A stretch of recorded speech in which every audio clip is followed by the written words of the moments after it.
parents later took my sister on vacation instead of me. She ended up ruining the family trip and got arrested. Now my parents finally see her true nature. I'm 23 and have a younger sister, Lisa, who I think embodies evil on earth. I've tried to get my parents to see the truth for years, but they never believed me until now. For context, my parents and I have always had a strained relationship, largely due to Lisa. They absolutely adore her because my mother had a miscarriage and lost the baby, which deeply affected her. Lisa, born a few years later, was seen as their miracle child, a beacon of hope and joy that eased their previous pain. My parents showered her with affection and made her the center of our family. I loved my sister when we were young, but I gradually realized that Lisa had a remarkable talent for manipulation that none of us could see. She knew how to twist stories and play the victim expertly. Once, on my birthday, I received a beautiful antique pocket watch from our grandparents. I was thrilled with the antique pocket watch, especially since my grandmother had told me it was a family heirloom. However, Lisa was clearly jealous and kept asking if she could have it. I refused, as it was a birthday gift for me. She tried to convince our parents, but since it was from our grandparents, they couldn't do much. That night, knowing I was terrified of spiders, Lisa put a house spider in my pillowcase, ensuring I'd find it when I went to bed. I woke up to the horrifying sensation of a spider crawling over my skin and screamed. My parents rushed in, concerned, while Lisa pretended to be surprised and caring. Later, she admitted with a creepy grin that she'd put the spider there to teach me a lesson, and did so without any remorse. Another time, I invited my crush, Mark, over to watch a movie and wore a special dress to impress him. As soon as he arrived, Lisa deliberately spilled juice all over my dress and laughed. I was mortified and had to change while trying to hide my embarrassment. Lisa then started telling Mark embarrassing stories from my childhood, making me feel humiliated. She wouldn't leave us alone during the movie, and when Mark was about to leave, Lisa smirked and told him he could do better than me. Mark, who had been uncomfortable the entire time, left quickly. I couldn't believe how cruel and manipulative Lisa had become over the years. I reported Lisa's behavior to my parents several times, but they always dismissed it as her being young and naive. They couldn't see her true nature and instead thought of me as the family troublemaker, so I eventually stopped speaking up. Lisa remained their favorite, and I felt like an outsider in my own family.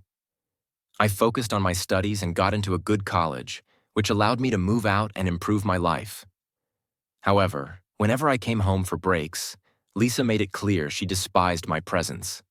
She would ignore me, avoid sitting next to me during family meals, and interrupt me if I talked to our parents. Her actions showed she wanted to make my visits as uncomfortable as possible. Lisa also used to mess with my belongings, claiming she needed to borrow things but often damaged or lost them. My parents did nothing when I complained, instead urging us to get along. Consequently, I began avoiding home during breaks, using excuses to spend time with friends' families. My parents didn't mind much and thought it was just me being independent. When Lisa graduated high school, her grades weren't good enough for college, so she went to community college and stayed at home. Now, I work at a multinational corporation in San Francisco and enjoy my job. I keep in touch with my parents occasionally, but rarely visit home and have no contact with Lisa. Recently, my father had a near-fatal heart attack. Thankfully, he survived and was rushed to the hospital. When my mother called with the news, I immediately booked a flight to be there for them. The doctors prescribed several medications and strongly advised him to start exercising after being discharged. My father expressed a desire to spend more time with us as a family and said he felt lucky to have been saved from death. Understanding where he was coming from, I stayed a few more days at our house, as my job allows remote work. However, I noticed that Lisa was clearly agitated by my presence. I tried to avoid her because we were both older now and I didn't want to argue after Dad's heart attack. One morning at breakfast, my father suggested we go on a family vacation, as it had been a long time since we had all gone somewhere together. Despite my initial reservations, I agreed because it was important to him. Lisa wasn't thrilled, but had no choice but to join. My father made all the arrangements for flights and accommodations, and I had planned my leave from work in advance. informing my colleagues not to contact me during this time to fully enjoy the vacation. However, when we arrived at the airport, I discovered that my flight ticket had been canceled. I exchanged confused looks with my father, who insisted he had booked and paid for it. Upon further investigation, it turned out that among the 4 tickets, only mine had been mysteriously canceled.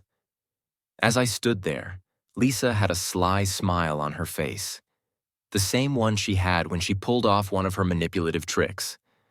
I realized she had probably canceled my ticket from my father's computer. I started yelling at her while she stood there, still smiling. I pointed out to my parents that it was Lisa's doing because she never wanted me to go on this vacation. Instead of believing me, my mother immediately dismissed my claim, saying, "Your sister would never do something like that." She then told me that I should stop being jealous of my younger sister and that it was just a freak accident that my ticket had been canceled. My father also suggested that it might have been an airline mistake and that I shouldn't blame it on Lisa. I was utterly frustrated that my parents couldn't believe their beloved miracle child could be behind such a deception. At this point, there was nothing I could do. The ticket was already canceled, and no other flights were available for that day.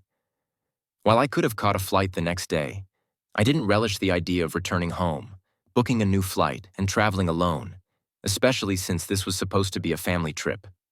I was also dreading sharing a room with Lisa, who I had hoped had matured, but if she was behind the ticket cancellation, I feared what other schemes she might have in store to ruin my trip.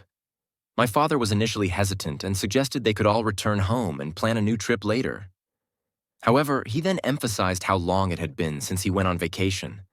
My mother agreed, telling me that I traveled a lot for work, so missing this trip wouldn't be a big deal. Their comments really hurt. It felt like they wanted me to insist they go on the vacation without me. I told them they were welcome to continue without me, and they readily agreed. Although I didn't want the money spent on tickets and rooms to go to waste, I was saddened that they didn't care whether I joined them or not. It became clear they didn't mind going on this family vacation as a family of 3.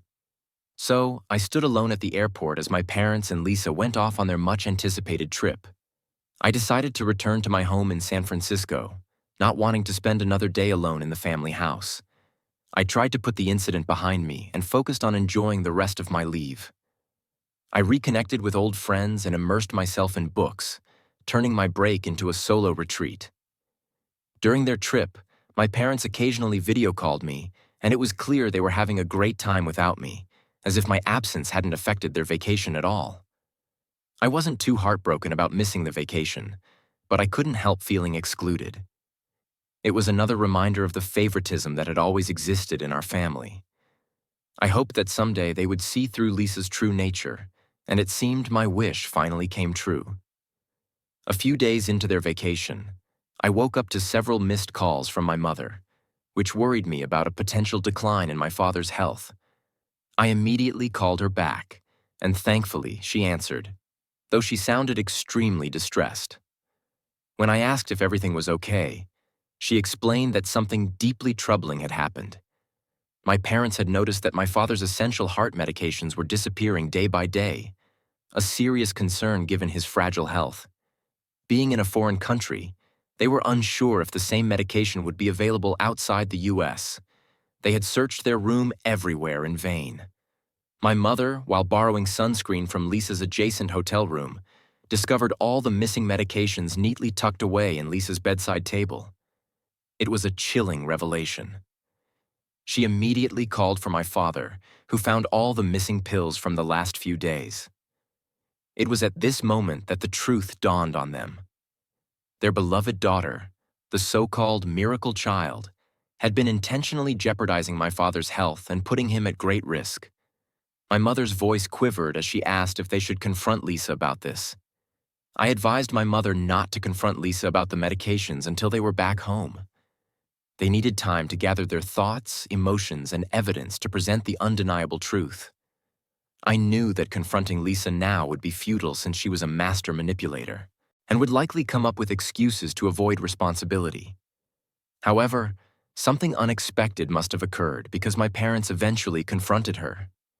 Late that night, I received a call from my father, his voice trembling as he informed me that Lisa was in jail. I was stunned. He explained that Lisa had a full-blown tantrum when they questioned her about the medications, throwing objects and hurling insults. Her rage was mainly directed at my father, accusing him of booking a ticket for me and saying that I should never have been on their family vacation. She threatened that if they continued their relationship with me, she would teach them a lesson they would never forget. Her outburst escalated until someone from the hotel called the authorities. When the officers arrived, Lisa refused to calm down and insulted them, leading to her arrest. She was expected to be released after 24 hours, and there was nothing my parents could do at that moment.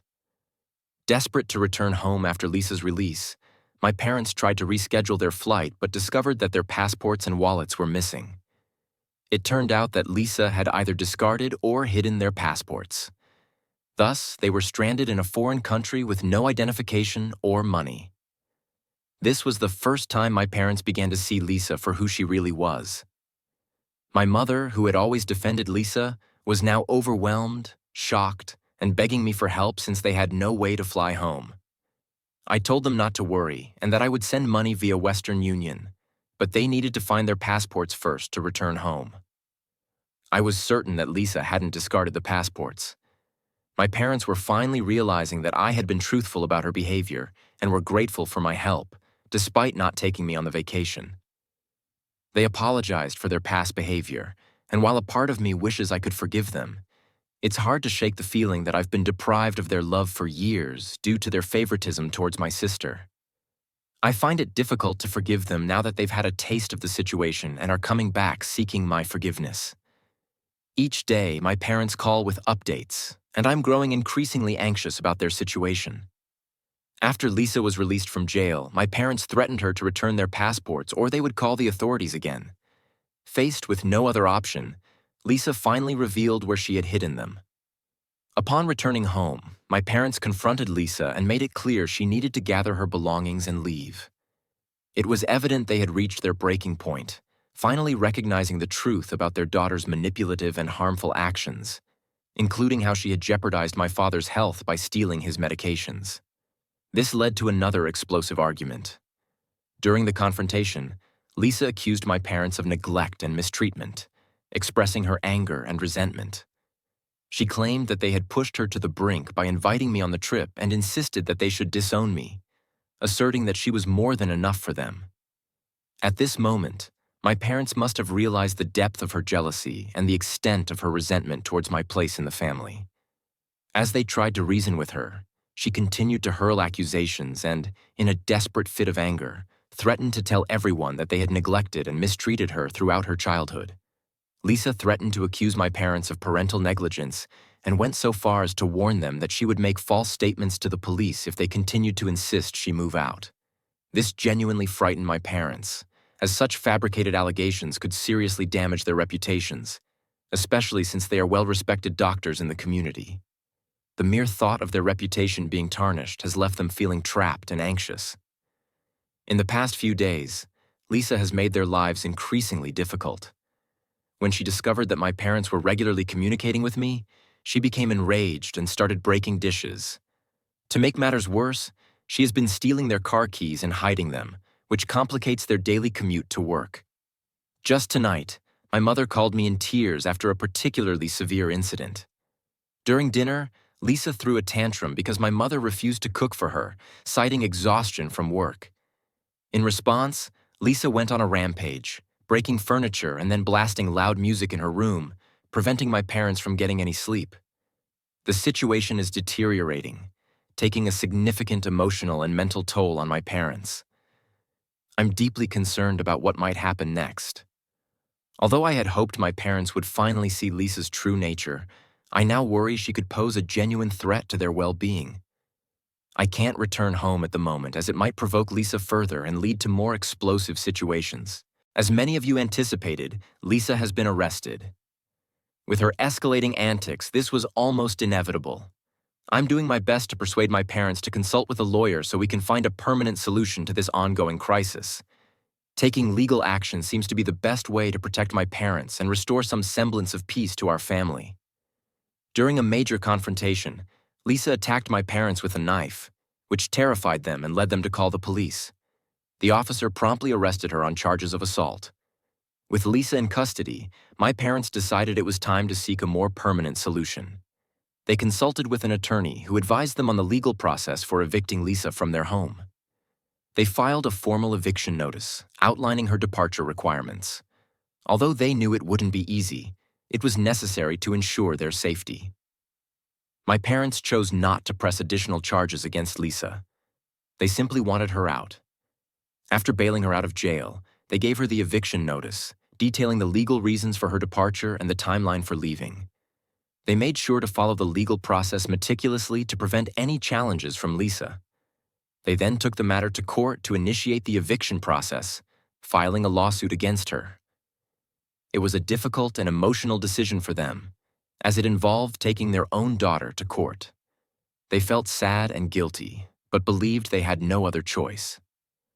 The court issued an official order mandating that Lisa vacate the house. If she did not comply voluntarily, my parents would have the legal right to enforce her removal. Lisa is expected to leave by next week. My parents are relieved to have taken a step toward reclaiming their home in peace. They're hopeful that things will improve once Lisa is gone. I've stayed in touch with them throughout this ordeal and plan to bring them to San Francisco for a few weeks to give them a break and allow them to relax after everything they've been through, re-shocked and dismayed by the extent of what I had gone through alone. They acknowledged the pain I had suffered and expressed regret for the isolation I felt within our own family. They reflected on how their favoritism towards Lisa had clouded their judgment because they never expected to have her and saw her as their miracle baby. With sincerity, they begged for my forgiveness for all those years. It was a bittersweet moment, as I had always longed for their acknowledgement. While this may not have been the ideal way to mend our relationship, it marked a turning point, bringing much-needed honesty and clarity to our family dynamic. For the first time in years, we were genuinely addressing the issues that had plagued us. I told them it would take time for me to rebuild trust, and we all agreed to work through this together. For now, I plan to make the most of the time I have with them while they're here. Over the past few days, my parents and I have spent more time together, exploring the vibrant streets of San Francisco, enjoying leisurely meals, and savoring each other's company. Reconnecting has been a journey, as we work to rebuild the bonds frayed by years of favoritism and denial. I realized that my parents' decision to seek solace with me was not merely about physical distance from Lisa, but also about their need to rebuild the family they nearly lost. They needed a fresh start, and so did I. We've since discussed how to handle Lisa, who is currently staying with one of her friends. Despite the turmoil she has caused, we can't simply abandon her. My parents feel a profound sense of responsibility towards her, even if her actions have been unforgivable. We've come to accept that her behavior might not be just willful mischief, but could indicate deeper issues.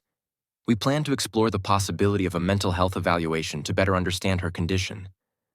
However, since Lisa is an adult, we can't force her to seek help, so we hope to encourage her to pursue it voluntarily. My parents plan to reach out to Lisa once they return home to see if she is open to a discussion. I prefer not to contact her myself due to her strong grudge against me, as I don't want to exacerbate the situation. Considering her past aggression and violence, I've advised my parents to meet her in a public place to help her control her emotions. Our main goal is for Lisa to understand our perspective and see the deep love and concern we have for her. It's not about placing blame, but about coming together as a family to address the issues that have strained our relationships.